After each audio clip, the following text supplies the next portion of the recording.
박원순 시장님 관련한 부분 이야기할 텐데 사실 여기 맥을 못 잡겠어요. 무슨 말만 하면 2차 가해라고 할 때니까. 다만 아니 피해 호소인이라고 얘기해도 2차 가해래. 고소인이라고 얘기해도 2차 가해. 오늘 얘기 내가 많이 했으니까 형님 좀 풀어봐봐. 형이 다 해봐. 아니 그 생각을 해봐요. 지금 현재 호칭을 불렀을 때 가장 중립적이고 객관적인 호칭이 뭐겠습니까? 상식적으로 생각을 해보시자고요. 지금 피해자 가해자라고 하는 그런 구도가 되려면 그 피해가 객관적으로 입증이 되잖아요. 객관적으로 입증된다는 건 어떤 거예요? 그러니까 폰에 있는 사진을 공개해 보세요. 성기 사진이 나온다거나 뭐 거기에 뭐 위아래로 그런 글들 있잖아요. 그런 건 공개해 보세요, 제발. 왜 공개를 못하고 오늘도 서면 자료로 그 내세운 것들이 비서라서 뭐 시장님의 그 침실에 들어가 가지고 깨워야 됐습니다. 잠깐만. 아니 침실에 들어가서 깨우는 거 그게 싫으면 알람을 드리면 되는 거 아닌가요?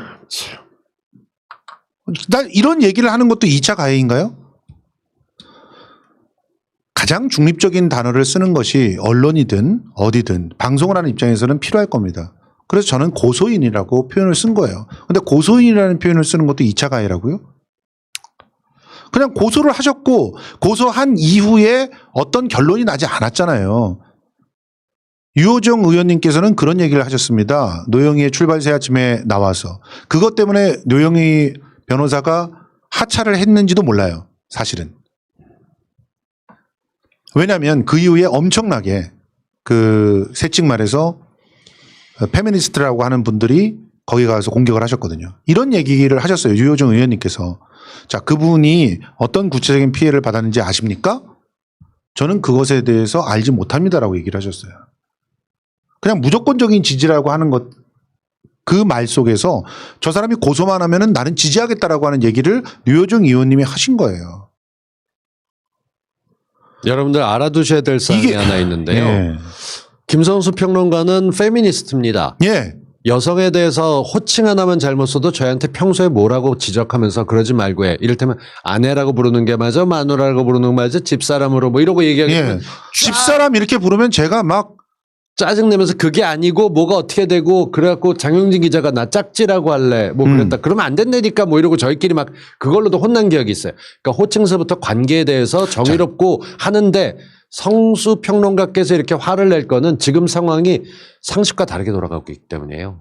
정말 아니, 얘기를 제가 못하게 되는 그런 거죠. 것뿐만이 아니라 사실은 우리나라 그 페미니스트, 그러니까 페미니즘 운동에 있어서 굉장히 굵은 족적을 남긴 사람들이 몇 있는데 그 중에서 강남순 교수님 같은 경우도 그런 분이에요. 근데 그분이 호소를 하지 않습니까? 사랑이 없는 페미니즘이라고 하는 것이 어떻게 가능한 것인가? 남성과 연대하지 않는 페미니즘이라는 게 어떻게 가능한 것인가? 그 얘기를 하지 않습니까? 진짜 정답이네. 페미니즘이 완성이 되려면 남성의 동의를 얻어야 돼요. 무슨 동의를 말이냐면 얻는다는 표현은 그러니까 적절하지 말하자면 않고 예. 남성을 적으로 돌리고는 그게 안 이루어진다고. 당연하죠. 그냥 여인의 왕국, 남성 왕국 만드는 게 훨씬 낫지. 근데 제가 알기로는 전에 들은 얘기입니다만 조선일보 식으로 표현하자면 전에 들은 얘기인데 지금 현재 재판을 주도하고는 김재련 변호사와 몇몇 분들이 특정한 대학의 그 동문으로서 아마조네스라고 불렀대요. 이대 아마조네스라고 하는 그런 표현은 사실은 남성을 적대하는 것 아닙니까? 그냥 페미니즘이 어디에 남성을 적대한다는 그런 표현들이 있습니까? 남성까지 해방시키겠다는 게 페미니즘의 모토 아닙니까? 저 개인적으로는 이런 오해를 불러일으키는 사례가 저희 상동일에서 노상했습니다. 제가 나이 들고 난 다음에 누구한테 함부로 야자를 못 하겠어요. 한잔해. 얘가 아닌 것 같아서 성수평론가한테도 성수형이라고 제가 부릅니다. 그건 작전이잖아. 아니야. 젊어 보이려고 되게 나이 아니에요. 들었다는 작전이잖아. 전혀 아니에요. 제가 좋아하는 탤런트 강남길 형님이 절 만나고 얼마 안 된다면 동수형 그래서 제가 똑같이 물어봤었어요. 근데 어느 시기에 제가 나이 먹고 나니까 성수야 하는데 한 집안의 가정에 존경하는 평론가인데 성수 야자 하다가 혹시라도 실언하게 될까봐 씨라고 부르기도 뭐하고 님이라고 부르기도 뭐하고 언젠가부터 성수 님이라고 불러요 그러면? 아니 형보다 훨씬 나아. 난 쟤한테도 푸나 형이라고 불러. 푸나님. 그러지 말라고 그러니까. 그러니까 쟤한테도 쟤라니. 아니, 총수는 특별한 거잖아. 죄송합니다, 회장님. 하여간 왜 이래? 그런데 그 얘기를 듣고 나면은 누군가가 꼭 성수형이 형이에요서부터 진담으로 진지하게 받아들이는 경우가 있어요. 그럼 저는 어김없이 예, 맞아요. 라고 늘 대결하죠.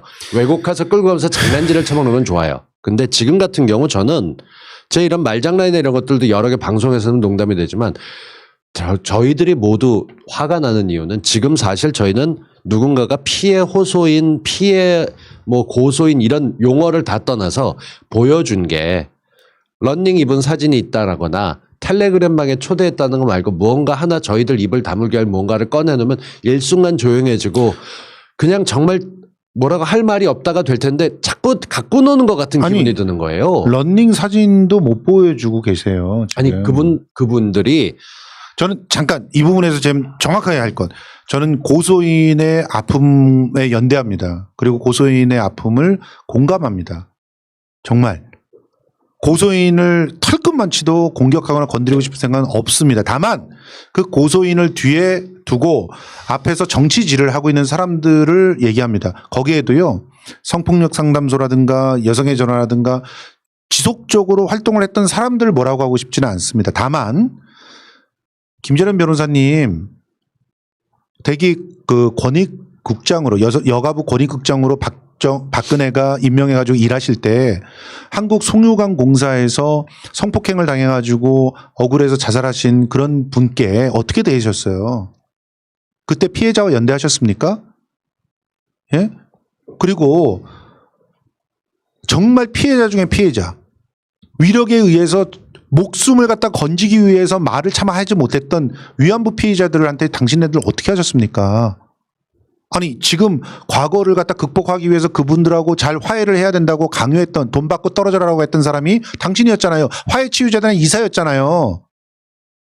근데 어느 날 갑자기 뭐 그리고 서주영 검사를 갖다 변호한다고 하면서 왜 박상기 법무부 장관을 공격하셨죠?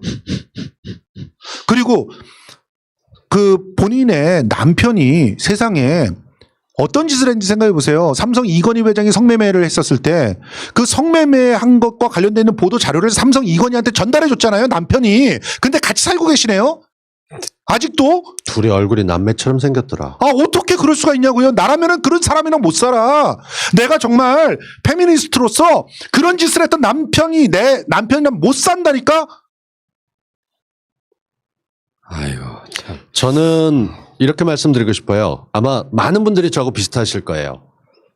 박원순 시장님 그리고 그 남편이 잠깐만요. 형 미안해. 그 남편이 지금 그 기자회견을 주선해 줬다고 들었어요. 맞아요. 그 기자회견을 주선해 주면서 동시에 그 방송이 그 유튜브 채널로 공개되는 바람에 우리는 정확한 진실을 파악하려고 그 유튜브 채널을 보다가 버퍼 때문에 짜증이 나가지고 도저히 그 상황을 제대로 볼 수가 없었어. 도대체 우리한테 뭘 보여주려고 한 겁니까?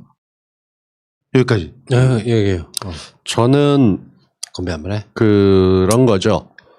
박원순 시장님 돌아가셨다는 얘기를 듣기 전 그러니까 오후 한 6시서부터 온갖 생각이 들면서 머리가 복잡한데 그때 제가 지나갔던 거는 아무것도 없어요. 그냥 사람은 오시라 했고 자정이 지나고 저는 생각을 잘못한 게 보통 수색하게 되면 꼭 사람들 피곤할 4시 5시쯤이나 발견이 되니까 시간이 좀 있겠지 그래갖고 이런저런 얘기를 하고 있다가 방송 중에는 끊었어요.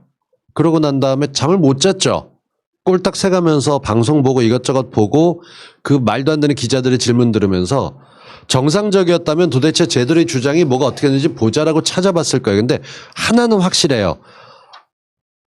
업적으로 살아왔던 건 말이 아니라 행동으로 페미니스트뿐만 아니라 정말 시민운동에 있어서 발전하셨던 분이에요. 저는 그렇지 않을 거라 믿고 있어요. 그리고 제 믿음을 깨트릴 수 있는 증거가 만약에 기자회견 그것도 발일날 나왔다고 한다면 사과해야지. 저도 사과할 거예요. 당연히 뭐가 됐건 시장님 가셔서 이유가 있었겠지만 지금은 설명을 듣지 못하게 됐지만 저라도 사과하는 게 도움이 된다면 남자로서 기성세대로서라고 얘기했을 거예요. 근데 공감을 하는 건 고사하고 얘들 이거 뭐야 작전이야라고 오해 살 만큼 나가고 있는데 그 옆에서 부추기면서 기다렸다는 듯이 조문을 가지 않겠다는 것부터 얘기하고 그거 갖고 지네 당끼리 싸우고 이런 거 보면서 그냥 저는 이게 모든 정치적인 것처럼 보여요. 대부분의 사람들은 누군가 잘 못해서 끔찍하게 간 게 아니라면 좋은 기억을 갖고 싶어하고 최소한 그 애도의 기간을 가질 만큼 정도는 방해받지 않을 권리가 있다고 생각합니다. 근데 그걸 당신들이 깼어. 그럼 거기에 대한 책임을 져야 될 텐데 무슨 다음 주 이 시간에 다시 돌아옵니다처럼 증거도 아닌 걸 갖다 해놓고 재판 근처로 받은 분은 그날 기자회견에서 나왔던 걸 정말 가슴이 아픈데 지켜 다시 보면서 얘들 뭐 빈 껍데기 갖고 흔들고 있어. 이게 뭐 하는 짓이야. 하나라도 뭐가 나왔으면 모르겠어요. 그러고 있다 보니까 더 약오르고 더 속상한 거예요. 저는 하나 확실한 거는 자신이 사랑하는 아들이 아파서 군대에서 나왔는데 군 가지도 못하게 돼 있는데 이건 놓고 앉아서 몇 년간 누명을 썼고 그 아들은 한국에 살 수 없었어요. 어디 가게 되면 다 알아보고 힘들 테니까. 자기 아버지가 8년 몇 개월 동안 서울시장 하고 있는데 한국에서 못 살았어. 그리고 지금도 여전히 국회의원들 돼 있는 사람들이 저 사람 병역비리 있었던 사람 아니야 누명을 씌우는데 당하고만 있고 근데 이제는 자기한테까지 나오면 정말 제가 노상했던 말인데 내가 도대체 무슨 부귀영화를 누리겠다고 이걸 또 해야 되나 우리 가족들은 뭐가 되나 저는 그렇게밖에 계산이 안 돼요. 그러다 보니까 이 오해가 있는 부분이 있다면 더 이상 설레발치고 정치 쇼하지 말고 푸세요. 다음 주까지 기다릴 것도 없고 예. 당장 증거 있으면 뭔가 내놓고 아니면 저희 같은 사람 이성 있고 공감할 준비돼 있어요. 저는 마초예요. 페미니스트는 아니에요. 전 섹스롤이 있다고 생각하고 사람들마다 같이 조화롭게 살아간다고 생각해요. 그렇기 때문에 존중은 하지만 깔아뭉개고 싶은 생각은 없는데 지금 하고 있는 건 깔아뭉개고 싶은 만큼까지 갔어요. 그렇기 때문에 유명하진 않지만 스스로 페미니스트로 살겠다는 여성도 공개적으로 나 더 이상 이렇게 창피해서 못 살겠어라고 얘기했고 대표적으로 여성운동 하셨던 분이 남자랑 적세우고 남자가 잠재적인 강간범 정도로 취급하는 집단과 어떻게 얘기하겠냐 얘기했어요. 세계를 보세요. 전 세계에서 지금 남자들과 각세해가면서 페미니즘 하는 운동하는 나라는 우리나라밖에 없습니다. 정말로 올바르게 풀어가면서 잘못된 부분이 있다면 그 부분을 드러내서 더 나은 사회가 되길 만들어주고 아니, 잠깐 아니면 한마디만 가만히 더. 있으면 좋겠어요. 남자들과 각 세우고 대결해도 좋아요. 그걸 왜 선택적으로 하냐고요. 저는 그거 진짜 물어보고 싶은 거예요. 왜 한국 송유관 공사에서 그 억울하게 피해 당하신 분에 대해서는 얘기를 안 하십니까? 딴 거 다 떠나서 최숙현 씨가 당한 거는 미투가 아닙니까? 왜 최숙현 씨하고는 연대를 안 합니까? 나한테 그 의뢰를 하지 않아서 못했던 겁니까? 입장이라도 발표를 하셔야죠. 그 얘기 마무리 하나 하고 내가 이 뒤에 한 섹션이 더 있어. 예. 10분 동안. 예. 뭐냐면은 일단 저는 이 사람들은 박원순 시장 돌아가시기 전에 이벤트였을 거예요. 깜짝 쇼 같은 거지. 막 변호사들하고 여성단체 모여가지고 세상에 서울시장이 저런 사람이 성추행을 했다 이렇게 이야기하고 싶어 했겠지. 그런데 시장님이 돌아가셨습니다.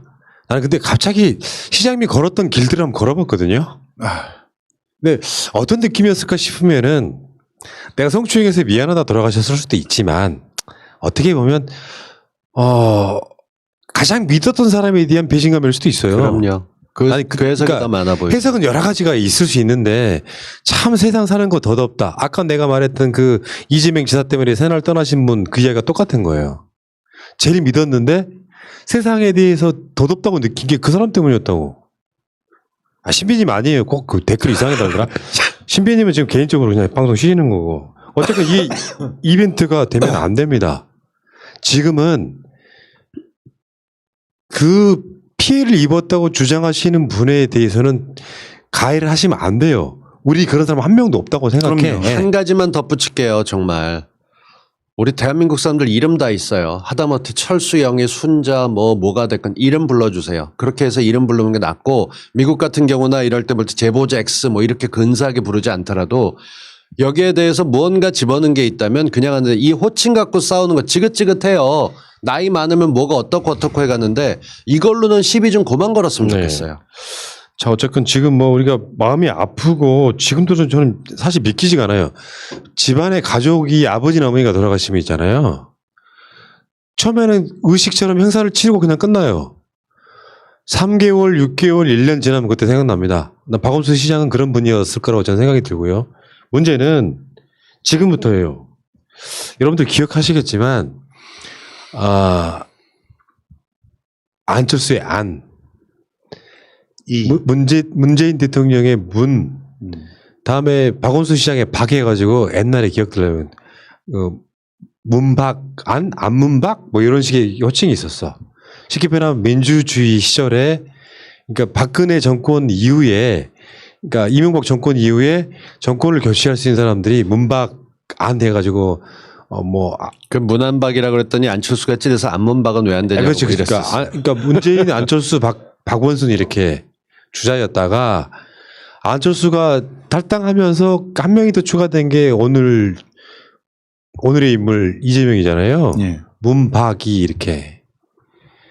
그러면요. 나는 이게 기본이 되어서 출발을 하는 거라고 생각해요. 대선 주자는 이미 문 대통령은 대통령이 되셨고 정치 잘하고 계시니까 그 다음에 뭔가 이렇게 골라내는 과정이라는 게 있는데 어쩌다 보면 박원순 시장처럼 한 축이 무너져 버려요. 이런 상황들이 만들어져요. 거기에 다행히 이제 이낙연 전 총리가 이렇게 같이 들어옴으로써 또 어떤 크게 무너진 건 사실 없는데 문제는요. 절대 다수의 사람들은 정권의 대의를 생각해야 됩니다. 문재인 정권이 성공하려면 무슨 상황이 벌어져야 되냐면 정권을 연장해주고 떠나셔야 되는 거예요. 노무현 대통령이 아무리 좋아하지만 정권 뺏겼기 때문에 맞아. 결국엔 노 대통령 스스로 돌아가신 상황까지 벌어진 거예요. 그러니까 박원순 시장 돌아가셨지만 지금부터라도 마음을 잡수세요. 우리 엄마한테 전화해가지고 이재명이 싫은데 당신 아들이 방송하고 있다는 이야기를 하는 사람들 말고 설사 이재명이 마음에 안 들더라도 우리들끼리는 최대한 가급적인 그럼요. 이 분쟁의 요소를 줄이면서 오늘 내가 그런 글까지 봤다니까 트위터에서 미친놈들 이재명이 정권 잡으면 피바람이 불 거야. 친문들 다 죽을 거야. 이런 병신 같은 새끼들이 세상에 어딨어. 아니, 똥파리니까 그런 얘기를 했겠지. 그러니까 앞으로는 이런 게 있잖아요. 그리고 진짜 자기가 이재명 지사를 갖다가 이렇게 지지한답시고 코스프레 하면서 이상한 얘기 찍찍하는 애들도 있어. 맞아요. 뭐 문재인 대통령을 갖다가 마구 욕하고 그리고 뭐 진짜 이 정부가 하는 일에 대해서 사사건건 트집 잡고 못한다고 하면서 그래서 이 문제를 해결하기 위해서는 이재명이 아니 같은 민주당이 그리고 같이 동의하면서 가고 있잖아. 그게 이재명 지사를 갖다가 공격하는 얘기가 된다는 걸 모르는가 아니면은 알면서도 그렇게 얘기하면서 분쟁을 일으키려고 하는. 그러니까 그쪽 주류가 절대까지 않는 몇 사람이 있어요. 예. 당연히 문재인 대통령 한 명 있고 김진표하고 삼성. 삼성 빼고 나는 모르겠어. 정치인 중에 김진표하고 지금 부총리 홍남기는 안 가요. 그게 되게 이상한 거야. 그러면 삼성이란 말 나와도 되잖아. 그러니까 똥파리들이 정말 안 까는 거 삼성과 연루된 뭔가를 이재용 깐 거 한 번도 못 봤어. 그리고 그 상대 그 손가락 뭐 어쩌고 하는 그쪽 팀도 뭐 하는 거 보면은 진짜 이건 그러니까 논리적으로는 납득이 안 되는 거예요. 그러니까 이재명 지사를 지지한다고 하는 그 선가역이라고 하시는 분들도 진짜 지지한다면 그렇게 하시면 안 되죠, 사실은. 온갖 게시판에 다니면서 그래 이재명 유죄받길 바라더니 안 돼서 좋지 이런 걸 쓰는 사람들이 지지할까 정말로 이해가 안 될 정도로 정말 무지몽매한 건지 왜 그런 건지 모르겠는데 분란 일으키는 게 취미인가 봐요. 그게 극 이재명인 거예요. 그러니까 그렇게 가면 안 된다고. 당연하죠. 피바람을 불겠다 쓰는 것도 역시 마찬가지. 뭐가 됐건 민주당의 자산으로 지금 든든하게 그나마 한 축이 잃지 않아서 우리 모두 다행이다라고 생각할 수 있는 거 어떻게 보면 박원순 시장이 가셨기 때문에 이게 더 오히려 다행이다가 된 거죠. 안 그러면 저들 밤낮 얘기했던 대로 두 개의 가장 큰 도시와 하나 또 큰 도가 이렇게 얘기하는 것 들을 때마다 가슴이 무너지면서 철렁철렁했는데 지금 이거 갖고 상식적인 판결에 기뻐해야 되는 것 같고 그렇지만 이걸 핑계로 싸움하는 사람들은 정말 없어져야 됩니다. 하여튼 그래서 저는 그 김경수 지사의 지금 재판이 유리해지는 거에 대해서 박수를 보내고 무죄가 나오길 간절히 무죄는 기도하고 날 있고요. 겁니다. 그럼요. 무죄 날 거예요. 민주진보 진영의 모든 인재들이 다 자기 자리에서 자기 역할을 하기를 간절히 바라기 때문에 김어준 총수 뭐 또 무슨 김용민 PD 이동영 작가 모두를 다 지지합니다. 그게 민주진보 진영이에요. 뭐 시사타파의 이종원 뭐 또 우리 새날의 그 푸나님 다 지지해요. 절대로 내가 개인적으로 섭섭한 게 있다고 해도 그거 갖고 드러내거나 그러지 않아요. 또 금방 잊어버리지. 잊어야 되고. 그래도 그런 우린 것들이. 드러내야 되잖아. 성수형에 대해 섭섭하거나 이런 거는 우리는 해야지. 동수형에 대해 섭섭한 꼭 거. 저 자리에 앉으면 이렇게 말장난 아주 괴그를 하더라. 원래 이 자리가 그런 자리예요. 끄트머리가. 음. 어떻든 백회하면서 정말 큰 굵직굵직한 이슈로 성동일은 성수형의 요청과 푸나님이 살려주셔서 시작을 했는데 우리가 이슈를 거의 매주 풀어오면서 큰 일이 많았죠. 여러 가지로 문제되는 이재명 지사 지금 처음에 나왔던 이 논란부터 시작해서 당대표 선거가 있었고 그리고 여러 가지 형태의 총선까지 겪어오면서 정말 힘들게 달려왔는데 그래도 성동일 100회가 아니라 앞으로 한 2년이면 또 100회는 더 해서 그때쯤 되면 대선이 되겠죠? 대선 끝나고 나겠죠? 예. 지금부터 이제 내년 4월을 준비를 해야 될 시간이라고 봅니다. 내년 4월까지 서울과 부산을 수성할 수 있게끔 우리가 좀 더 정말 민주주의의 정당다운 그런 토론들과 건설적인 어떤 대안들을 통해서 민주진보 진영이 이제 그 거대 그 광역을 다시금 이제 책임지고 또 이끌어 나갈 수 있게끔 그 분위기를 만들어내야 되고요. 그런 분위기를 만들어내면 그 이후에 또 대선도 그 이후에 또 총선도 지방선거도 다 승리로 이끌 수 있을 거라고 생각하고요. 다행인 것은 저들이 4분 오열이에요. 지금 서울시장 후보로 나경원을 낸대요. 브라보. 예. 제발 그래 주시기 바랍니다. 예. 제발. 지금 미래통합당 쪽의 빅피처는 이제 박원순 시장님 날라갔으니까 오고돈 전 시장과 함께 그쪽에 김세원을 낸다. 경기도도 날리고 경남까지 날리고 주도권 장악하자 이렇게 생각했을지 모르겠어요. 그들이 생각했던 이유는 그 서울시장이 날아가면서부터 대운이 사라지기 시작했다라고 오세훈 때를 기억하면서 자기네들이 또 그런 기회가 있다고 착각하는 거죠. 근데 나는 아이러니컬하게도 문재인 대통령 지지하는지 아닌지 모르는 사람들이 그렇게 공격했던 이재명 지사가 사실은 국회 180석을 떠나가지고 국민적 감성에 있어서의 레임덕을 이재명이 막아냈다고 생각합니다. 맞습니다. 오늘 딱 그런 날이에요. 맞습니다. 그러니까 반전의 지금은 기회가 왔습니다. 조금은 정반대로 말하면 이재명이 친문이 된 겁니다. 정반대로 예전부터 말하면. 친문이었어. 아니 그러니까 제대로 막아낸 거라고 생각이 들고요. 서로 그렇게 하면서 지켜내가면서 근데 이 방파제를 공격하는 니들은 적이야. 그러니까. 오늘 성동일 100회 축하하기 위해서 정말 보기 드문 신이 2시 때에 몰려 있었어요. 국회의장이 연설하는 순간에 야, 대법원장이 진짜. 옆에서 얘기를 하고 있었고 네. 그 뒤에서 대통령님이 연설했어요. 이 3부 요인이 탑3가 다 얘기할 수 있었던 근데 거죠. 대통령한테 구두 던진 새끼는 뭐야? 미쳐가지고 그런 것들은 잡아가야 저기 되죠. 있잖아요. 뭐 일한 사람도 아니고 무슨 구두를 던져서 모욕을 하겠다고 생각하는지 모르지만 그게 뭐 칼이든 폭탄이든 이런 게 될 수 있었잖아요. 그러니까 댁은 빵에서 좀 오래오래 반성을 해야 돼. 응? 브라보. 그렇게 3부 요인이 하고 있는 가운데 저녁에 이렇게 평안하게 마무리를 질 수 있다는 거 정말 다행입니다. 기분 좋아요. 자, 지금부터는 이재명 지사의 방어를 하기 위해서 그런 방송은 앞으로 안 해도 되겠죠. 예. 오로지 문재인 정부 성공하고 그래 정권 연장하는 데 도움되고 다시 한번 우리가 약속을 드리겠습니다. 대선에 있어가지고 누구를 편드는 방식으로 해서 분열 안 일으킬게요. 그럼요. 이낙연도 좋고 이재명도 좋고 김경수도 좋고 또 누가 있을까요? 지금 갑자기 생각이 안 나네. 이런 모든 사람들이 대선에 나왔을 때 정말 어떤 그 옛날에 그 기억들 아시죠? 백바지와 란닝구 같은 그런 식의 민주당 말고 깨시민들이 이런 방송들을 통해 가지고 우리 주자들 마음껏 한번 놀아봐. 아 그러니까 일단 김성수 TV를 구독을 좀 많이 해주셔야 되지 않겠습니까? 맞아. 예. 브라보, 브라보. 요즘 제가 며칠째 좀 열이 받아서 그 푸나님과 상의 없이 그냥 구독자들 새날도 한 50만 가야 되고 김성수나 저희도 좀 키워주십시오 하는 걸로 구독자가 조금씩 늘어나고 있어요. 근데 가끔 보면 뒤차가 막 웽 하고 추월해가면 좀 답답하기도 하거든요. 그 여론이 왜 이 모양이냐. 지금 시장님서부터 온갖 얘기 나올 때 전 이렇게 얘기합니다. 우리가 표에선 이겼어요.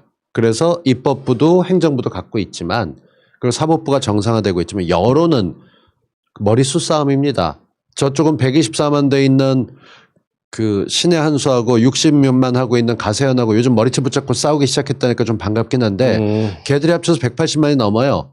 근데 우리 있는 거 다 합쳐서 나간다고 쳐도 진짜 얼마 안 돼요. 그러니까 웬만하면 구독이 여론을 만들고 그래서 흐름을 바꿀 수 있다고 생각하니까 조금씩들 새날 구독 안 하는 이유 물어볼 때 저는 10명한테 들었는데 다 똑같아요. 이유가 그 구독 안 해도 맨날 올라와. 볼 게 많아. 굳이 구독을 제발 그런 거 하지 마시고 구독 좀 늘려서 봐주시면 좋겠습니다. 알겠습니다.